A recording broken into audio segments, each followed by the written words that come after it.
शोधा कंस्ट्रक्शंस, उसका डायरेक्टर्स का रिपोर्ट भी मैं आपको दे दिया हूं, कॉपी एक देख लीजिएगा। ऑडिटेड रिपोर्ट है। 21-22 में इस कंपनी की नेट प्रॉफिट थी 2.2 crore. It's a very small company which has no qualification, no capital of sorts even to execute any kind of work. In 2021, this company's net profit was 3.5 crores. In 21-22, the net profit was 2.2 crore. I am sharing the document of the company from the audited report, from the director's report. Now, this company belongs to the brother-in-law of Chief Minister Revant Reddy. Now, this brother-in-law's name is Srujan Reddy. And this company, Shodha Constructions, is an unknown entity as far as Telangana is concerned, as far as Andhra is concerned. With a net profit, let me remind you again, of only 2.2 crore. Now, magically, as soon as Revant Reddy becomes Chief Minister, this company magically starts getting a lot of attention, and the crony capitalism that Rahul ji keeps talking about. This is a classic example of that. I have written an elaborate letter to Sri Manohar Lal Khattar ji, which I have shared with all of you. In this, I would like to point out, this company, an unknown entity, which no qualifications, most importantly, with no qualifications whatsoever, to actually be able to execute large quantum of work to the extent of 1,137 crore, has been awarded a package which is humongous for the company of this size, and most importantly, this has only come to the fore. ये बाहर निकला, ये बात government ने नहीं बताया, किसी media ने इसके बारे में नहीं बताया, बाहर किसी ने नहीं बताया। अल्टीमेटली ये बात बाहर आई 13 मार्च 2024, जबकि इंडियन ह्यूम पाइप कंपनी ने एक चिट्ठी लिखी नेशनल स्टॉक एक्सचेंज को और बॉम्बे स्टॉक एक्सचेंज को, क्योंकि IHP is a listed company, it's a large company.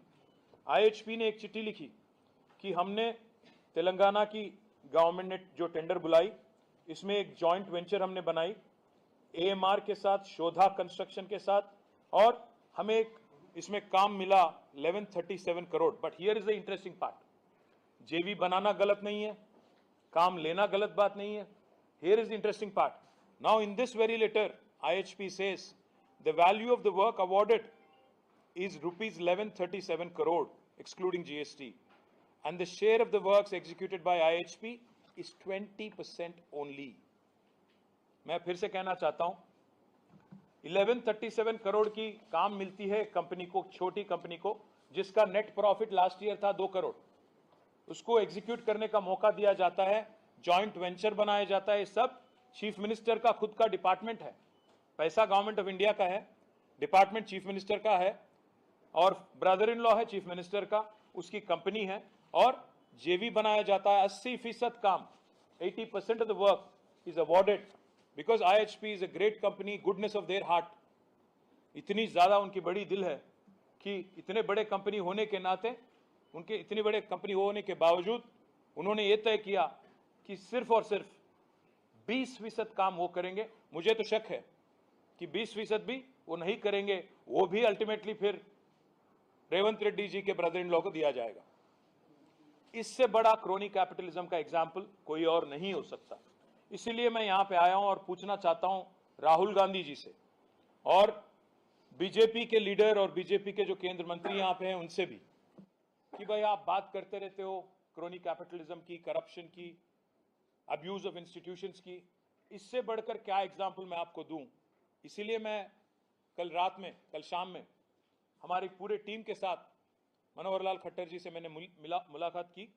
उनसे रिक्वेस्ट भी मैंने की कि आप इमीडिएटली सारे के सारे वर्क्स 8,888 करोड़ जो आपने टेंडर बुलाए, इसको आप बर्खास्त करें, पूरा रद्द करें, कैंसिल करें, और इसमें एक जांच, डिपार्टमेंटल इंक्वायरी हो, चाहे हो आप, you can refer it to CVC, whatever you deem is appropriate, please do it, because office of profit एक खतरनाक इंस्टीट्यूशन है। मैं आपको 1 मिनट में ऑफिस ऑफ प्रॉफिट भी बताना चाहता हूं, इसमें क्या क्या हुआ इससे पहले मैं बताना चाहता हूं। This is also a violation of article 191 sub clause 1 of the Indian constitution, because office of profit में आपको याद होगा हेमंत सोरेन जी पे केस हो गया ईडी का, आज केस चल रहा है। साथ ही साथ आज अमृत 2 में जो भी हुआ तेलंगाना में, it is not very different from what was alleged against Hemant Soren. It's very similar. Likewise, let me also remind you, in fact, some very powerful people have been disqualified under this article 191 subclause 1. Shrimati Sonia Gandhi ji, आपको याद होगा 2004 या 5 UPA 1 में national advisory council की chairman भी थी और साथ ही साथ एमपी भी थी, और जब एक केस फाइल हुआ उन पे और पिटिशन आया उन पे कि ऑफिस ऑफ प्रॉफिट के अंदर you can't hold 2 positions, she had to relinquish 1 post. Likewise, let me also remind you, there are a number of cases which I have detailed in the letter that I have just furnished a copy, of which I have furnished a copy to you. I can quote number of instances. There is a serious breach of office of profit clause in constitution. There is also a serious conflict of interest. जब सीधा chief minister के भाई साहब को आप काम दे देते हो और जिनकी कंपनी का कोई क्वालिफिकेशन नहीं, कोई नाम तक नहीं, इससे पहले उन्होंने कभी कोई काम तक नहीं किया, ऐसी कंपनी को आप दे देते हो। इसीलिए मैं पूछना चाहता हूं आज प्रधानमंत्री जी से कि मैंने सुना आपकी भाषण महाराष्ट्र में, आप कह रहे थे कि तेलंगाना एटीएम बन गया कांग्रेस के लिए। हाँ, मैं मानता हूं, हम सहमत हैं कि तेलंगाना एटीएम बन गया राहुल गांधी जी के लिए और कांग्रेस पार्टी के लिए, पर आप क्या कर रहे हो? हम जब यहां पे आपको आधार सहित आपको दे रहे हैं, फैक्ट्स के साथ, एविडेंस के साथ, आपके गवर्नमेंट को हम शिकायत करके बता रहे हैं कि गलती हो रही है और ये भी अमृत स्कीम है जो गवर्नमेंट ऑफ इंडिया का पैसा है, तो आपकी गवर्नमेंट क्या कर रही है? प्रधानमंत्री जी, आप कहते हो आरआर टैक्स वसूल होता है तेलंगाना में। आरआर टैक्स मतलब राहुल रेवंत टैक्स। ये मेरी बात नहीं है, मेरी नॉमेनक्लेचर नहीं है, मैं सिर्फ और सिर्फ प्रधानमंत्री को कोट कर रहा हूं। प्रधानमंत्री जी कह रहे थे पार्लियामेंट इलेक्शन के दौरान कि आरआर टैक्स वसूल होता है। मैं पूछना चाहता हूं प्रधानमंत्री जी से, जब आपको पता है कि ऐसी एक इलीगल टैक्स कांग्रेस पार्टी की एटीएम तेलंगाना से आज जोरों शोर से चल रहा है, ऐसे काम, गलत काम, तो आप क्यों नहीं आपकी गवर्नमेंट एक्शन लेती है?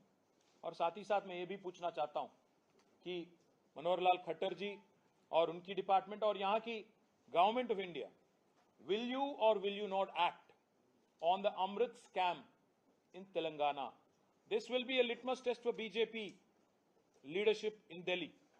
आप जो भी कहते हो, इस बात में अगर आप विश्वास रखते हो कि कांग्रेस ने एटीएम बना लिया तेलंगाना को और बहुत ऐसे ही चीज आरआर टैक्स, अगर इस बात में सच्चाई है कि आप मानते हो इसमें सच्चाई है, तो आप तहकीकात शुरू करो, जांच शुरू करो, कैंसिल करो, रद्द करो।